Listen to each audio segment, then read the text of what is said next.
thrilled to have with us Manisheel Gautam, CEO and founder of Investorey. Thank you so much, Manisheel, for joining us today to have a conversation about a subject that we are both very passionate about. Real estate. Yes, of course. So Manisheel has a very interesting background, IIT, IIM, worked at Ola for a few years, launched very interesting brands. I'll let you speak more about it, Manisheel. But first, just like to know how you started Investorey and what's the whole premise about. Got it. Happy to be given that opportunity to speak with someone, a veteran in this field versus someone who has just entered this. And coming from that point of view, that we were not real estate specialists or we were not into real estate earlier, but we were always passionate about solving problems. And with my background in Ola, it was always about solving problems at scale. We thought real estate had a lot of potential with the right tech interventions, bringing the complete set of people together in a digitized format. And we thought it'll be a good place for us to at least take a crack at solving this problem, which historically has not been.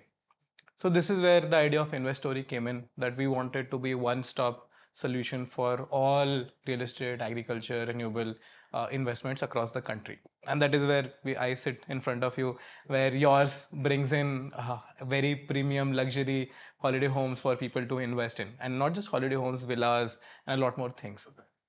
So we started as a commercial real estate play, but now we do everything. And we're trying to bring in tech at all level, digitize everything, bring everyone onto a common layer where data is the main thing. Because without data, there is information asymmetry. With information asymmetry, investors lose money.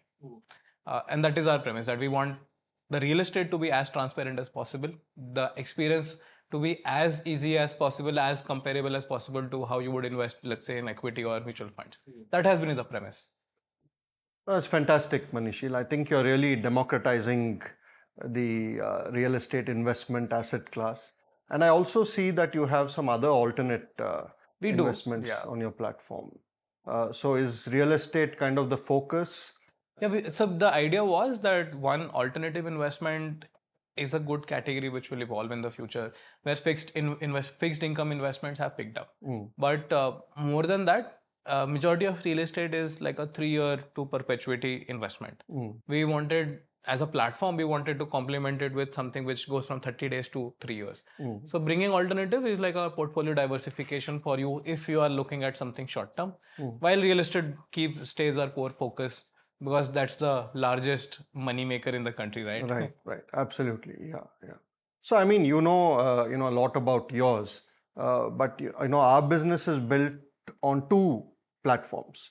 On one side, there's the real estate investment piece, where investors get to participate in the holiday home asset class. And on the second side, there is the lifestyle element, because we are giving people a unique experience and an opportunity to own and enjoy a second home. So what do you see in the kind of customers that come to you? How important do you think, this whole merging of investment and lifestyle? Do you see that, or do people yet to evolve and understand that both can be together? I have 2 points for that. One is, Indians are aspirational by nature. We as a country, we have only got independence in the last 70-80 years. We as a country are very aspirational, and as a country with increasing economic capability, with more money in our pockets, we would want to showcase that, use it in lifestyle in some extent. Now, bringing in an investment product which sorts of cuts down the pain point of getting into that lifestyle, it's actually convenience for people who are that aspirational and have that right amount of money to invest there. The second factor is, we as a country have always stayed 5 to 7 years behind in terms of trends from developed countries. This is an established model. Timeshare has been an established model in US, in Mexico, in Europe. It might not work in the same format, and we are not actually working in the same format. We have actually created a real estate plus experience product here, where people can get juice out of, or money out of, their real estate increasing. and also them getting experience. So I think as a country and yours as a product, we have found the right mix between aspirational, between ease of investing, and also experience. So I personally feel with Indians, and our GDP is only increasing. As more Indians have more money, they will want more experiences. More experiences will need to people looking for some things like this. And if it is there on a platter for them to consume, it'll be a no-brainer that this category is only going to increase. Right, right. No, that's great insight there, Manisheel. In fact, I was reading recently, like India, there are about 800,000 HNI families. Yeah. Right now, and apparently some studies show that about 10 to 15% of those families aspire to own holiday homes. So we're talking about at least 120, 150,000 holiday homes required, over the next 2-3 years. And multiply them by average price of 20 crores, you have a, Yeah, a lot really. of money right there, looking to be deployed into these assets. Absolutely. I completely agree. Like, Yeah. this is a place where family offices is one, HNI is one. Even people who are on the borderline of being HNI, I would say, are not ultra rich but sheer rich, are now looking to enter this category. Because aspiration, I would aspiration as a sheer rich, I would aspire to be super rich. I'm not sheer rich, I'm just giving an example, but someone who is a level above will always aspire to be a level above. Well, a level below will always aspire to be a level above. Absolutely. So what, at Investorey, I'm sure, you're seeing a lot of trends in terms of, how Indians are investing now. And what do you see as some emerging trends in India? And later on, we'll talk about fractional itself. But in terms of asset classes, we were talking about farmlands and so on. Yeah. So according to us, apart from commercial real estate always been there in HNIs and family offices, residential always been preferred by retail consumers. We have seen two main categories evolving in the last 2 years of where we have been operational. One is agri investing has picked up. Okay. Primarily driven by states now legalizing people to own farmlands, which historically we were not. So that has enabled more companies like Amira Farms, 1 Acre Farm, Gen Farms, for you to own a coffee plantation or a rubber plantation, own the land, and also have some experience there. You also have the second trend which we have seen evolving is people are now looking for plotted development. So people are there still trying to look for land, but plotted development has become a place of choice for people who want to deploy capital for long-term gain. Okay. So these two categories have evolved where if you see in the last 18 months, almost 5,000 crores worth of plotted development land has been bought by builders. Okay. Now these are bought by builders at that price. So the actual price they will go live at for a retail consumer will be far higher. Yeah. And we are only starting with this category as a trend. So we are seeing people looking to go into plotted development. Farmland has two categories. Holiday home is the third category. I did not say upcoming because it is already there. Now it has moved from its alpha beta phase or the testing phase to move towards mass acceptance. Right. And as we have seen when we started, we only had one platform called Brickit doing it, where they were letting you co-own a holiday home with someone. Right. Now we have more than 7-8 companies looking to do this from a budget villa to the most premium villa there. Yeah. So we see this second home or holiday home category to be a big real estate category in the next 2 to 3 years itself. Right.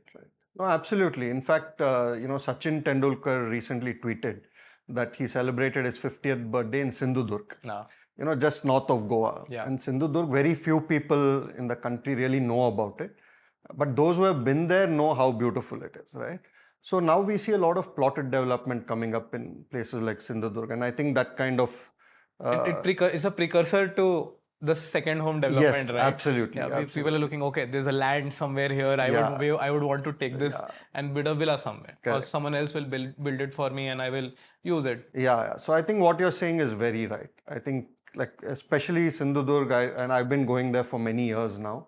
I see first, people aggregating land and now the plotted, and I'm sure, 1 or 2 resorts are now being developed there. For example, that's for more like people like Sachin Tendulkar. Yeah.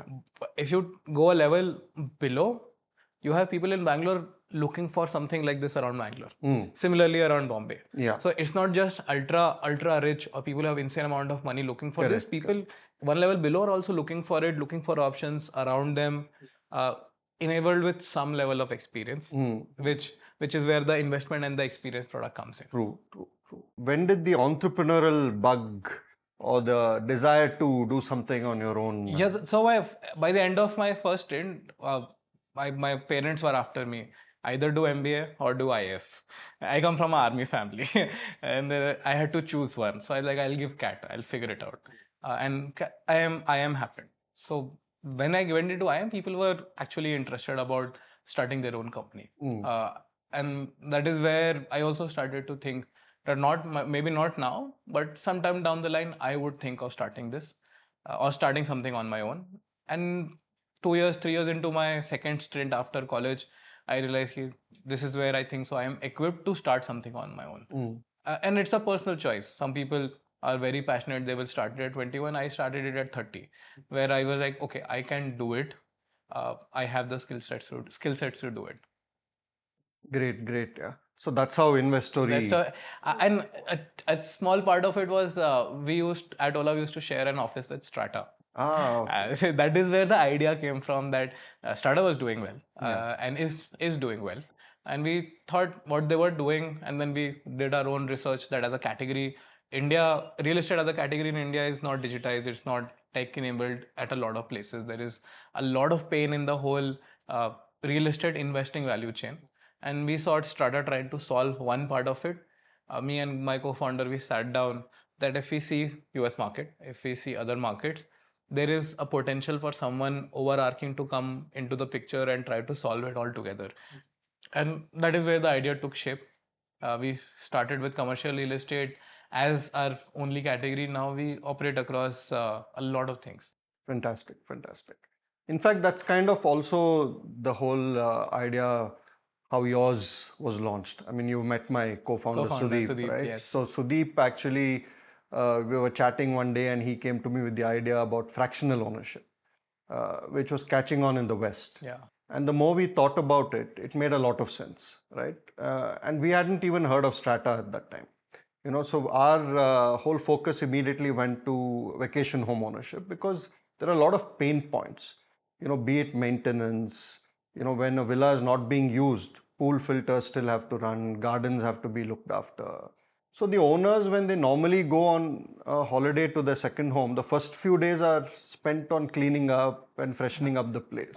And when you're visiting only for 4 days, you would want to just come in and get into that experience. Exactly. Yeah. So that's how, we felt co-ownership or fractional will make sense. But of course, awareness has to be built. What are you seeing, is the concept of fractional being more accepted today? Are people comfortable, be it an LLP or a private limited structure? Are they comfortable being part of it to put their money down? So I will answer that question in two parts. First is from a regulatory standpoint. Before November 2023, the people were interested, but they were not comfortable because they did not know how this will be regulated. If something goes wrong, who is going to be responsible? I'm going to share ownership with 8 more people. How will it work? With the government finally saying this is fine, we will bring in structured regulations for this soon. You can start this as a category, has actually changed that mindset in people. People are now more open to something like this. The second part is consumer behavior, where on one side you are owning something at, let's say, 1/8 or 1/10 the cost, but the other flip side is you don't have a lot of control. Because it's a one size fits all kind of thing. True. So for people who understand that equation, they are the early adopters in the category. With more people coming in, it will create FOMO. FOMO gets more people to come in. Right. So I personally feel it's a matter of time rather than matter of if this category will get into that hyper growth or J curve phase. No, absolutely, and let's hope that comes sooner than later. We think we're pretty here, like almost here. Yes. Yeah, so what we find also, because of the way we've structured at yours, all the SPVs are private limited companies, right? So, share transfer is easy. The Yeah. property is registered once, and therefore there's no repeated registration costs and other things. So it makes it fairly frictionless Yeah. for investors to come in, buy a fraction. Few years later, they're bored of a particular home. They can sell their fraction and move on. I'm assuming that the more assets yours will have under them, you will also give them some sort of feasibility to experience other assets within your ecosystem as well. Yeah, absolutely. In fact, we're already giving them an option to upgrade. Got So it. let's say they've experienced a 3-bedroom and now we, let's say, launch a larger 5-bedroom villa and they want to upgrade. We have options for them where they can easily upgrade from their existing Nice. fraction. Yeah. That's a good place to be. People want variety and people want experiences.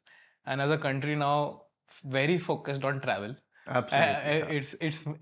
It's people everywhere. Any tourist spot you see, people would want, people with that amount of money would want to own a second home, let's say in Goa or in Alibag or in Coorg or in Uttarakhand. And people like yours in enabling this, it's a good place to be. In fact, a lot of our buyers are buying in multiple homes. So they're buying a share in Goa, a share in Ooty, a share in Alibag. So now with 3 fractions, they have 3 homes, 45 days in each home, versus buying one home and maintaining it and, the whole hassle that. That's the second pain point, right? Like first is how do I buy? Second is how much money do I deploy? Third is how will I maintain all of it, and who is going to spend that money? Once someone structures the whole value chain from investing to managing it, and I just have to brainlessly go and enjoy it, I am very happy with that concept. Right.